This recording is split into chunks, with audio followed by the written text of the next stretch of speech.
오늘 살펴볼 말씀 볼까요? 오늘 말씀 이사야서 30장 27절에서 33절입니다. 이사야서 30장 27절에서 33절 구약 1003페이지에 있습니다. 자, 우리 한 절씩 교독하겠습니다. 보라, 여호와의 이름이 원방에서부터 오되 그의 진리가 불 붙듯하며 빽빽한 연기가 일어나듯 하며 그의 입술에는 분노가 찼으며 그의 혀는 맹렬한 불 같으며 그의 호흡은 마치 창이라여 목에까지 미치는 하수 같은즉 그가 멸하는 피로 열방을 까부르며 여러 민족의 입에 미혹하는 재갈을 물리시리니 너희가 거룩한 절기를 지키는 밤에 하듯이 놀이할 것이며 피리를 불며 여호와의 산으로 가서 이스라엘의 반석에게로 나아가는 자같이 마음에 즐거워할 것이라. 여호와께서 그의 장엄한 목소리를 듣게 하시며 팽팽한 진노로 그의 팔에 치심을 보이시되 맹렬한 화염과 폭풍과 폭우와 우박으로 하시리니 여호와의 목소리에 아수르가 낙담할 것이며 주께서는 막대기로 치실 것이라. 여호와께서 예정하신 공중을 아수르 위에 더하실 때마다 소고를 치며 수군을 택할 것이며 그는 전쟁 때에 팔을 들어 그들을 치시리라. 함께 읽겠습니다. 대저 도벳은 이미 세워졌고 또 왕을 위하여 예비된 것이라. 깊고 넓게 하였고 거기에 불과 많은 나무가 있은즉 여호와의 호흡이 유황 개청 같아서 이를 사르시리라. 아멘. 자, 계속해서 이사야서 우리 공부합니다. 지난 시간에는 이스라엘의 회복과 축복에 대한 메시지를 이렇게 주셨단 말이에요. 우리가 이사야서를 계속 살펴보면서 우리가 알 수 있었던 게 뭐냐면, 남유다와 북이스라엘이 하나님을 떠나서, 하나님을 대적하는 그런 자리에 있다 하더라도 항상 심판의 메시지와 함께 더불어서 오는 것이 뭐였냐면, 회복의 메시지를 항상 같이 주신단 말이에요. 그래서 오늘 또 보게 되면 지난 시간에 살펴봤던 내용이 이스라엘의 회복과 축복에 대한 메시지를 탁 던져주신단 말이에요. 그래가지고 그 회복과 축복이라는 그 메시지가 잃어버렸던 이스라엘 백성들이 잃어버렸던 하나님의 형상, 그 하나님의 나라의 그 회복이라고 하는 그런 메시지를 이렇게 던져줍니다. 그러면서 오늘 또 우리가 살펴본 본문은 뭐냐면 그 남유다를 지금 괴롭히고 있는 남유다를 포위를 하고 지금 남유다를 멸망시키기 위해서 괴롭히고 있는 그 아수르 나라에 대한 심판의 내용을 또 던져준단 말이에요. 자, 아수르가 지금 하나님의 백성인 남유다를 포위를 하고 그 남유다를 침략해서 점령을 하고 멸망시키려고 하는 그런 그 의도를 우리는 어떻게 생각을 해야 될까? 단순하게 아수르가 남유다 백성을, 남유다 이스라엘을 멸망시키려고 하는 그런 의도로 우리는 봐야 될까? 아니면 그보다 좀 더 영적인 소리가 살펴봐야 될까라는 것을 한번 생각해 볼 필요가 있습니다. 왜냐하면 아수르라고 하는, 다시 말씀드리면 이 구약에서의 전쟁, 나라 간의 전쟁은 신들과의 전쟁이라고 그랬죠. 신들과의 전쟁. 그러면 아수르가 섬기는 신, 그리고 남유다가 섬기는 신, 이 신과의 전쟁과도 같은 의미가 있는 거예요. 그러니까 아수르가 섬기는 여러 가지 신들이 있단 말이에요. 아수르는. 그 신과 남유다가 섬기는 신이 하나님이시잖아요. 그 하나님과의 전쟁이다라는 것을 상징적으로 우리가 알 수 있다라는 것을 볼 때, 이렇게 하나님께서 아수르를 심판하시겠다라고 하는 이 말씀은, 오늘 우리에게 주어진 이 27절에서 33절까지의 이 메시지는 정말로 아수르의 하나님의 심판이 임박해 있음을 그대로 나타내주고 있는 거예요. 그리고 하나님의 능력에 이 아수르의 군대가 두려움을 가지고 이 두려움을 떨게 될 것이다 라는 것을 표현하고 있는 겁니다. 27절하고 28절을 보시게 되면 이렇게 표현을 해요. 보라, 여호와의 이름이 온방으로부터 오되 그의 진노가 불붙듯하며 빽빽한 연기가 일어나듯하며 그의 입술에는 분노가 찼으며 그의 혀에는 맹렬한 불 같으며 그의 호흡은 마치 창이라여 목까지 오기까지 미치는 하수 같은즉 그가 멸하는 키로 열방을 까부르며 여러 민족의 입에 미혹하는 재갈을 물리시리라 라고 하는데, 얼른 딱 보더라도 모든 내용들이, 이 단어들이 하나님의 그 심판에 대한 메시지라는 것을 얼른 알 수가 있죠. 그럼 쉽게 풀어보면 이렇습니다. 하나님의 이름은 뭘 얘기해요? 하나님의 권세와 영광을 나타내는 그런 단어란 말이에요. 하나님의 영광과 권세가 먼 곳에서부터 가까이 오신다라는 거예요. 하나님의 진노가 불처럼 타오른다. 하나님의 영광이 먼 곳에부터 가까이 와서 하나님의 진노가 불처럼 타오르고 짙게 치솟는 연기처럼 하늘을 찌르고, 또 하나님의 그 입술은 분노로 가득하고 혀는 마치 태워버리는 불과 같다라고 표현을 하고 있는 거예요. 이 모든 것들이 지금 하나님의 심판에 대한 표현이라고 볼 수 있는 거예요. 그리고 하나님의 숨결은 목까지 차오르는 그 넘치는 강물 같고, 하나님의 멸망의 기로 민족들을 까부르시며 미혹되게 하는 재갈을 백성들의 입에 물리실 것이다 라고 이렇게 얘기를 한단 말이에요. 자, 좀 전에도 얘기했지만 여호와의 이름이 먼 곳에서 온다라는 것은 하나님의 존재 자체를 얘기합니다.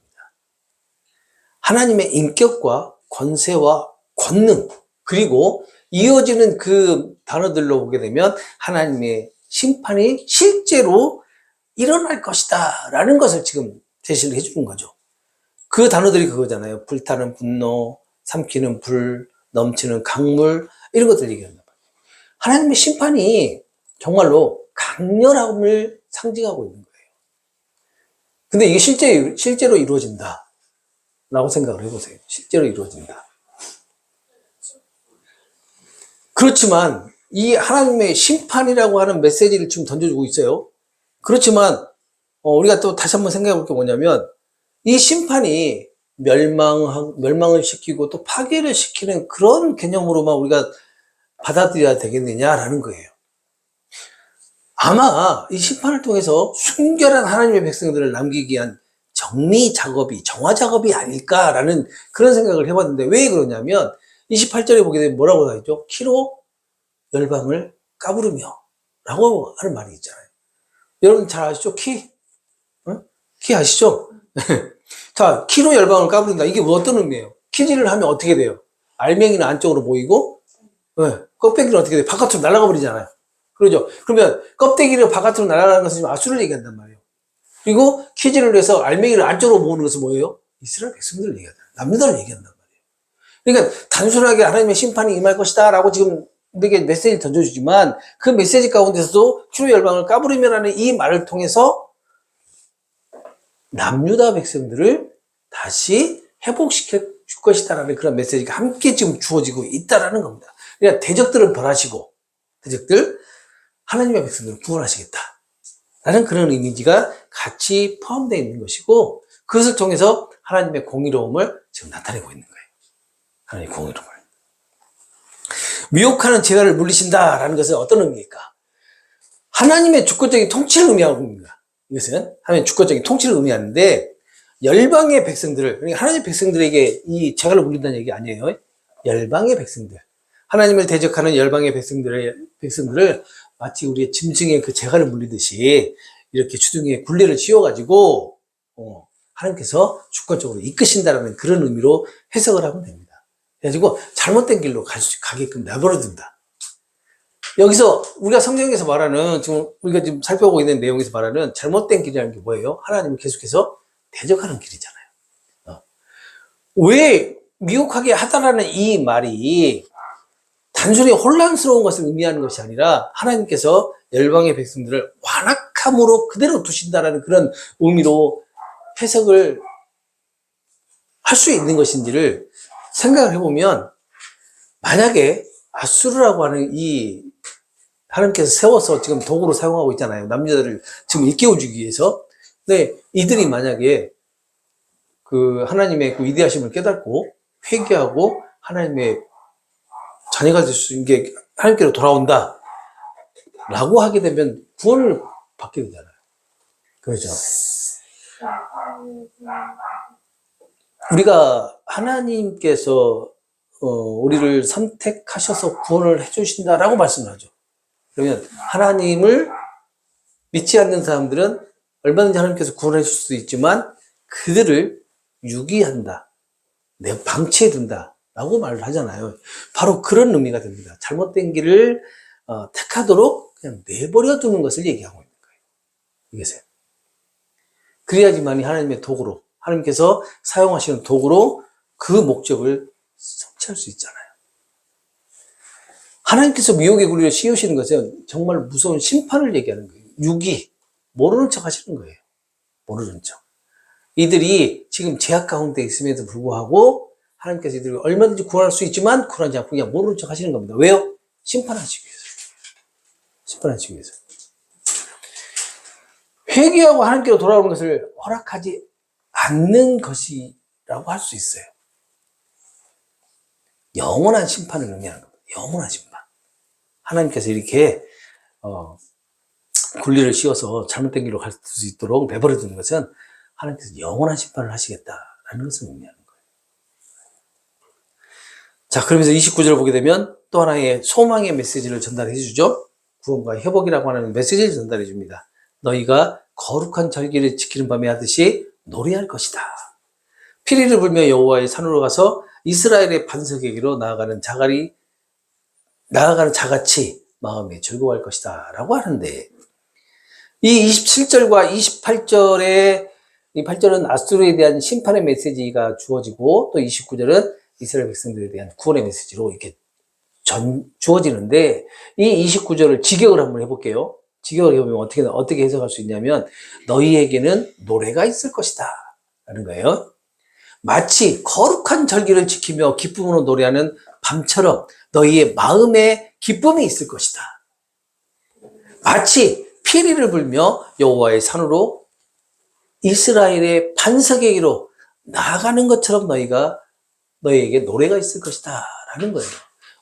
27절에서 28절까지 내용과 29절의 내용을 비교를 해보면 어때요? 메시지가 정반대죠. 그렇죠. 네. 여기서 거룩한 절기를 지킨다는 거 뭐예요? 6월절 제사를 지낸다는 거거든요. 6월절 제사. 6월절 제사를 지낼 수 있는, 자, 보세요. 이스라엘이 6월절 제사를 지킬 수 있는 방법이 뭐예요? 만약에 아수르에서 남유다가 멸망하게 되면 6월절 제사를 지낼 수 있을까 없을까? 못 지내잖아요. 네. 그래서 6월절 제사를 지내면서 기쁨의 노래를 부른다는 것은 반드시 아수르에서 멸망을 당하지 않고 구원을 받게 된다는 그런 의미가 되겠죠. 그래서 소망의 메시지라고 제가 말씀드렸던 겁니다. 자, 여기에서 기쁨이라는 것은 구원에 회복된 하나님의 그 백성들의 기쁨을 의미해요. 그래서 피리를 불며 여호와의 산으로 나아간다라는 이 표현은 그 이스라엘 공동체가 6월절 절기 때 예루살렘 성전에 모여서 찬양하는 모습을 그대로 그리고 있는 거예요. 그리고 마음속 깊은 곳에서 우러나오는 감사와 찬양이 넘쳐나게 될 것이다. 왜? 구원을 받았기 때문에. 지금 우리가 구원이라고 얘기하면 어때요? 느낌이 어때요? 어때요, 성도님?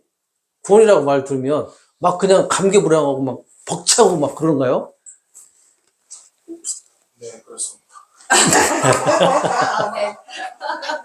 그래요? 우리도 그래요?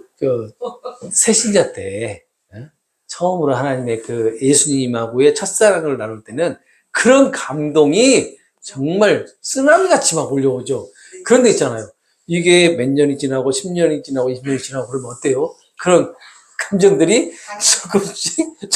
조금씩 그러죠. 네. 그런데 자, 남유다를 봐보세요. 남유다가 아브라함의 후손이잖아요. 아브라함 후손으로 쭉 오면서 그러한 하나님의 메시지가 계속 전달되고 계속 주어지고 선지자들 통해서 계속 주어지잖아요. 그리고 제사장들 통해서 계속 주어질 때 분명히 이러한 감동을 다 느꼈을 거란 말이에요. 근데 아브라함 때부터 지금 이 시대까지는 엄청나게 많은 시간이 흘렀잖아요. 그런데 왜 남유다가 이런 지금 고난을 당해요? 그 하나님과의 첫사랑이 잃어버렸잖아요. 그래서 어떻게 해요? 우상을 섬기잖아요. 우상을. 하나님을 의지해야 되는 이 남유다가 누구를 의지해요? 애굽을 의지하려고 사신을 보내잖아요. 사신을. 그 사신을 보내는 그 의미가 뭐라고 했어요? 애굽의 신들에게 도와주세요. 라는 그런 메시지라고 했잖아요. 그런 남유다에게 이런 회복의 소망의 메시지를 다시 주는 거예요. 지금 29절에서. 이스라엘 반석은 하나님의 변치 않는 신실하심과 보호하심을 지금 강조하는 거예요. 왜 하나님이 신실하시고 보호하심을 강조해요? 남유다를 지금 지켜주고 있기 때문에 그러잖아요. 자, 계속해서 30절과 31절을 보시게 되면 하나님께서 어떻게 자기 백성들을 위해서 원수들을 심판하시는지를 그대로 또 표현을 합니다. 묘사를 해요. 자, 볼게요. 여호와께서 그의 장엄한 목소리를 듣게 하시며 혁혁한 진노로 그의 팔에 치심을 보이시되 맹렬한 화염과 폭풍과 폭우와 우박으로 하시리니 여호와의 목소리에 아수르가 낙담할 것이며 주께서는 막대기로 치실 것이다 라고 합니다. 자, 이것도 역시 마찬가지로 직역을 해보겠습니다. 어려우니까 제가 풀어서 설명해 볼게요. 여호와께서 그의 위엄의 목소리를 들리게 하시며 그의 팔이 내리치는 모습을 보이실 것이다. 심판이죠. 심판. 분노와 삼키는 불꽃, 폭풍과 큰 비, 우박을 동반하시리니 여호와의 소리에 인해서 아수르가 두려워할 것이다. 하나님께서 채찍으로, 막대기죠. 막대기, 채찍으로 아수르를 치실 것이다. 이 모든 내용들, 이 30절과 31절의 전체적인 내용이 바로 심판을 지금 얘기하고 있는 겁니다. 아수르를 심판하시겠다. 하나님의 팔에 치심이라는 것은 뭐냐면 하나님의 능력을 얘기하는 거예요. 심판을 상징합니다. 그가 보이신다라는 것은 하나님께서 이 역사 속에서 깊게 개입을 하시겠다. 하나님께서 직접 개입하시겠다는 건 뭐예요? 이 심판을 누가 이루시겠다는 걸까요? 남유다를 통해서 남유다가 이루시게끔 하시겠다는 걸까요? 아니면 하나님께서 직접 이 심판을 하시겠다는 걸까요? 그렇죠. 하나님께서 직접 하시겠다는 거죠. 이렇게 자연 현상들을 통해서 폭풍, 큰 비, 우박 이런 것들을 통해서 이런 것들을 하나님의 심판의 도구로 사용해서 하나님께서 친히 직접 심판을 하시겠다라는 그런 의미예요. 막대기로 치신다라는 것은 하나님의 통치권을 얘기합니다. 하나님의 주권적인 심판을 하실 것을 지금 나타내고 있는 거예요. 그리고 32절과 33절 마지막이죠. 32절과 33절은요. 하나님께서 아수르를 어떻게 철저하게 심판하시는지 그대로 생생하게 이미지로 이렇게 묘사를 하고 있어요. 그러면서 마지막에는 지옥으로 절정에 이르게끔 딱 얘기를 하고 30장을 마무리를 합니다. 자, 볼게요. 32절에 여호와께서 예정하신 몽둥이를 아수르를 위해 더하실 때마다 소고를 치며 수금을 탈 것이며 그는 전쟁 때에 팔을 들어 그들을 치시리라. 대저 도벳은 이미 세워졌고 또 왕을 위하여 예비된 것이라 깊고 넓게 하였고 거기에 불과 많은 나무가 있은즉 여호와의 호흡이 유황 갯전 같아서 이를 사르시리라. 이 뭔가 이렇게 심판하시겠다라고 얘기하는데 너무 어렵게 이렇게 표현을 했죠. 쭉 읽어보면. 자, 이것도 역시 마찬가지. 하나님께서 아수르를 치시려고 예비하신 그 몽둥이를 그들에게 휘두르신다는 거예요. 예비해 두셨던 몽둥이를 아수르를 심판하시는데 사용하신다. 라는 그런 내용이죠. 그 심판을 하실 때, 휘두르실 때 하나님의 백성들은 어떻게 한다고요? 서고도 치고 수금도 치고 그런 소리에 장단을 맞출 것이다 라고 하는데 서구가 뭐예요? 작은 북, 탬버린 같은 거. 우리는 이제 우리는 작은 북 서구라고 하죠. 서구춤 추죠. 그 서구인데 여기 팔레스타인에서는 탬버린 같이 생겼어요. 작은 북에. 그리고 수금은 뭐냐면 우리 하프. 네. 우리 그리스 뭐라고 그래 그림 같은 거 보면 이렇게 조그맣게 천사들이 이렇게 하는 그거 있죠. 그거 하프. 예. 그 하프 소리에 장단을 맞출 것인데 하나님께서 친히 아수르 사람들과 싸울 것이다 라고 얘기한단 말이에요. 이미 오래전에 불태우는 곳인 도벳.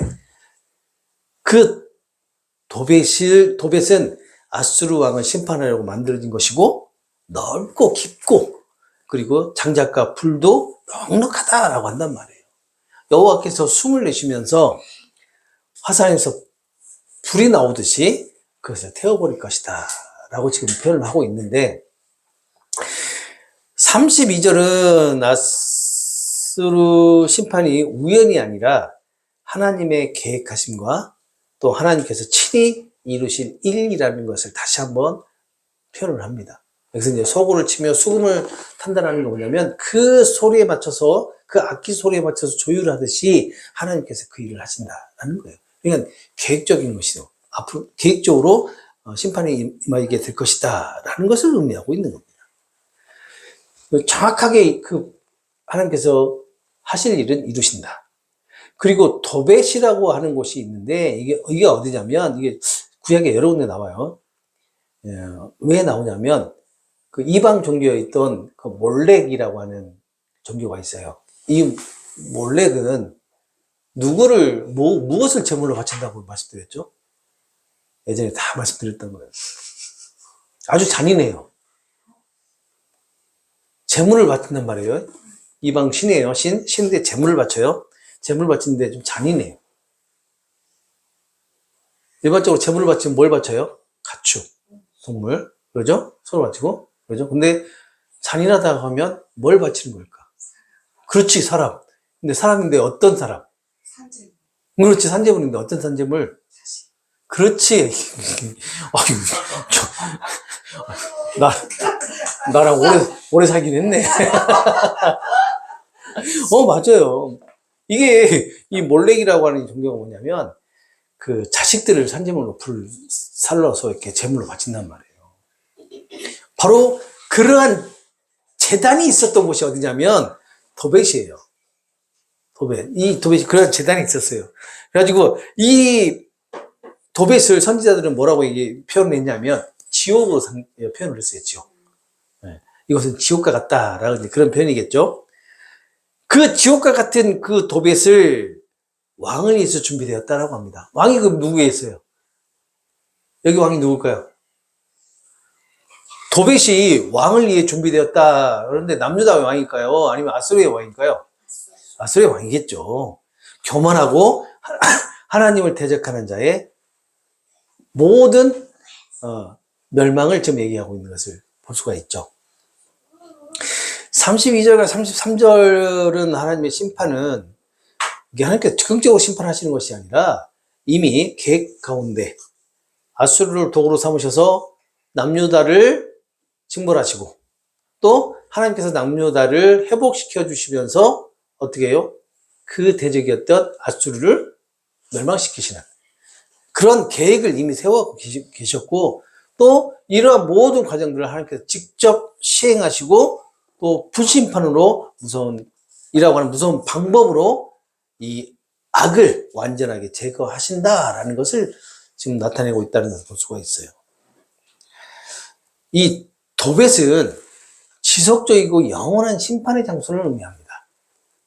잘 들어보세요. 지속적이고 영원한 심판의 장소, 그걸 의미한다고 했죠. 하나님을 대적하는 자의 최후를 보여주는 것인데, 영원히 꺼지지 않는 불못, 이것을 뭐라고 얘기하죠?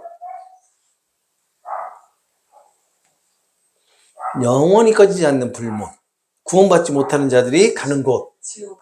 그렇죠. 지옥을 얘기합니다. 여기서 지속적이고 영원한 심판의 장소라고 하는데, 그렇다면 지옥에 가는 하나님을 믿지 않는 자들은 죽으면 끝인가요? 그렇죠. 아니란 말이에요. 지옥에서 영원히 꺼지지 않는 그 불못에서 어떻게 고통받는단 말이에요. 참 불쌍합니다. 그렇죠. 남유다는 강대국 아수르의 위협 앞에서 하나님을 찾기 보다는 누구에게 도움을 청해요? 애굽. 애굽의 도움을 청하고 애굽을 의지하려 했어요. 그러나 하나님은 이러한 남유다에게 뭐라고 말씀하시냐면 나를 신뢰하지 않고 다른 것을 의지하는 자는 수치를 당할 것이다 라고 한단 말이에요. 자, 이 메시지는 우리가 30장에서 한번 다뤘던 메시지입니다.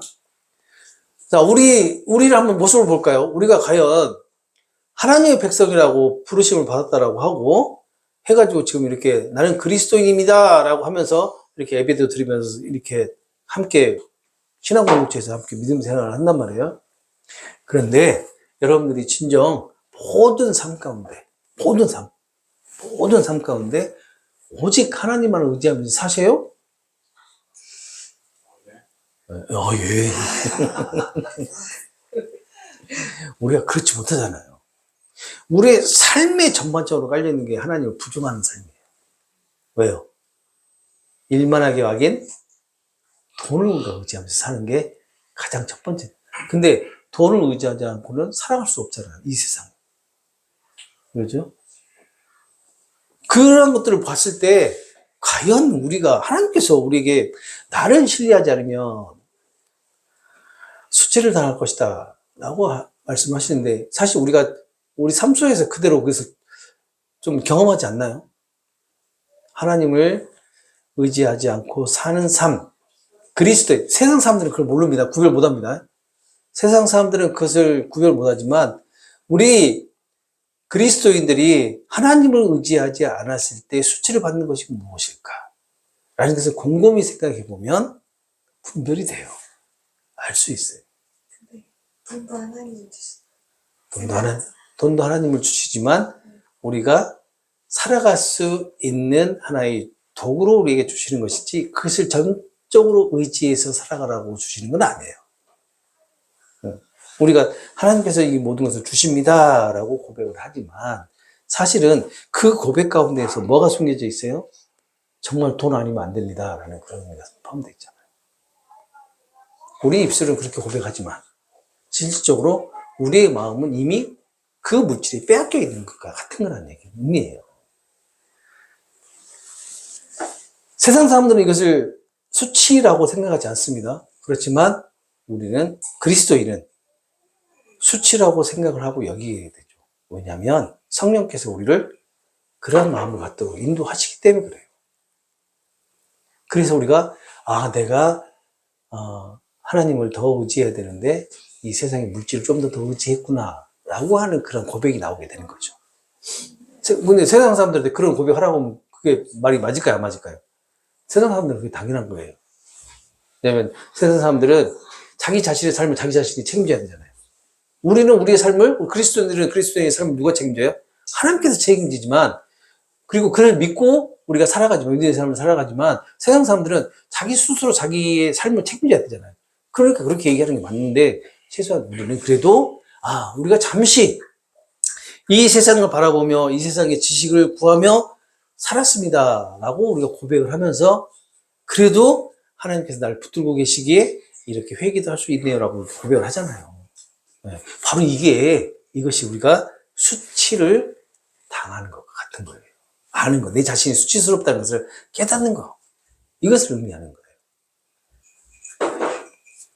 그러면서 오늘 본문은 하나님의 백성들을 위협하는 아수를 향한 하나님의 심판의 그 선포, 선언이라고 할 수가 있는데, 유다를 위협하는 이 적국을 향한 저주라기보다는 하나님의 백성들을 대신해서 하나님께서 싸우시겠다라고 하는 그런 메시지. 그리고 하나님의 주권을 대적하는 모든 자들을 향한 하나님의 공의의 심판이 선포되는 그러한 장면이라고 볼 수가 있습니다. 이건 우리의 원수라고 표현하기 좀 그러네요. 그리스도인들의 원수, 그리스도인들을 대적하는 자들은 세상 사람들입니다. 하나님 믿지 않는 사람들이에요. 그러나 우리가 이제 그 대적자들을 대적하려고 하지 말고, 하나님께서 친히 이렇게 대적할 수 있도록, 내어드리는 것도 괜찮아요. 예, 우리가 농어설을 통해서 지금 이 혼란스러운 세상에, 어떻게 우리가 그 통치자들에게 우리가 순종을 할 것이냐라는 것을 한번 다뤄봤잖아요. 그런 것 같은 맥락이라고 볼 수가 있는 거예요. 우리가 지금 세상적인 그런 통치 가운데 살아가면서도 하나님의 통치 가운데 살아가고 있다는 것을 잊지 않으면 되는 겁니다. 잊지 않으면. 네. 이 오늘 선포된 이 심판의 대상이 하나님을 대적하는 자들에게 해당되는 것이라면, 여기서 질문 한번 던져볼 수가 있죠. 하나님을 믿지 않는 세상 사람들에게만 해당되는 것이고 그리스도인들에게 해당되지 않는 것인가? 라는 그런 질문을 한번 던져볼 수도 있습니다. 그러죠?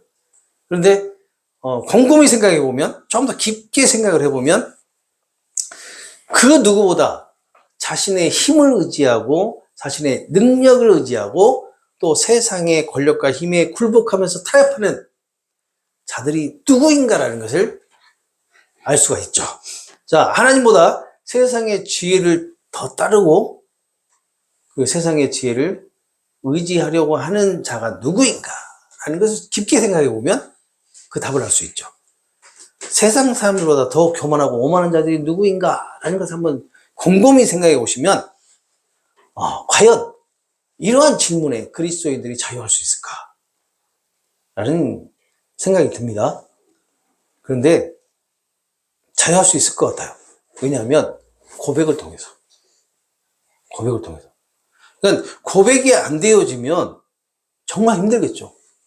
그렇지만 내가 고백이 되어진다는 건 뭐냐면 나의 죄성이 그대로 까발려지는 거잖아요. 그러면 어떻게 인정하는 거잖아요. 하나님 앞에서. 내가 이런 자래요. 내가 그리스도인으로 부르심을 받고 지금 이 자리에서 믿음의 삶을 살아가고 있지만 내가 나의 힘을 의지하고 나의 능력을 의지하고 또 세상 권력과 힘에 타협하면서 적당히 이렇게 살아가고 그런 자입니다 라고 고백하는 거. 내가 이런 자입니다 인정하고 그랬을 때 뭐가 주어져요? 자유함이 주어지잖아요. 하나님보다 세상의 지혜를 내가 의지하고 세상의 지혜가 나를 좀 더 지혜롭게 할 것 같아요 라고 생각하고 마음으로 살았습니다 라고 고백하는 거. 나는 교만하지도 않고 오만하지도 않은 자가 아니라 세상에서 제일 오만한 자가 저이고요. 제일 교만한 자가 저입니다.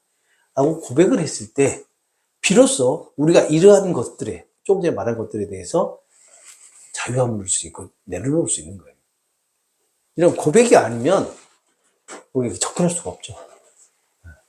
그런 고백을 통해서 우리가 하나님의 자녀로 부르심을 받고 하나님의 백성으로 살아간다는 것이 얼마나 큰 은혜이고 기쁨인지 우리가 알 수가 있는 거죠. 그래서 내 인생을 내가 책임지지 않으니 내가 자유로울 수 있는 겁니다. 내가 내 인생을 책임져야 한다면 이 모든 것들을 내가 가져와야 되잖아요. 이렇게 하나님께서 우리를 붙들어 주시는 이유가 무엇일까? 그러니까 붙들어 준다는 게 뭐예요? 우리가 고백하고 또 하나님께 나의 모습을 그대로 내어드리는 것인데 왜 우리를 그렇게 인도하실까? 그리스도인들을 그냥 단순하게 하나님의 백성을 구원해 주시려고 이렇게 생각하지 마시고 우리는 항상 이러한 모든 것들이 하나님과 아브라함과의 맺어진 언약, 하나님과 예수님과의 맺어진 언약으로 같이 이것을 생각을 해보셔야 한다는 거예요. 하나님께서 아브라함에게 해주신 언약, 그 언약을 신실하게 지키시기 위해서 지금 하나님께서 이렇게 해주시는 거고, 그리고 하나님의 아들을 백성들의 죗값으로, 제 삭스로 내어주시면서 하신 그 언약을 신실하게 지키시기 위해서 이렇게 해주시는 거란 말이에요. 그 언약이 뭐예요? 선택받은 자들을 아무 조건 없이 구원해 주시겠다라고 하는 약속이잖아요. 하나님 나라의 백성으로 삼아주시겠다라고 하는 약속이잖아요. 그 약속이 우리를 그리스도인으로 부르시는 그 순간 이루어진단 말이에요. 그 약속이. 하나님께서 아브라함에게 그리고 예수님을 통해서 우리에게 해주신 그 약속이 우리를 그리스도로 부르는 순간 이루어집니다. 그렇지만 완성은 언제 돼요? 예수님께서 다시 오시는 그날 완성이 되는 거예요.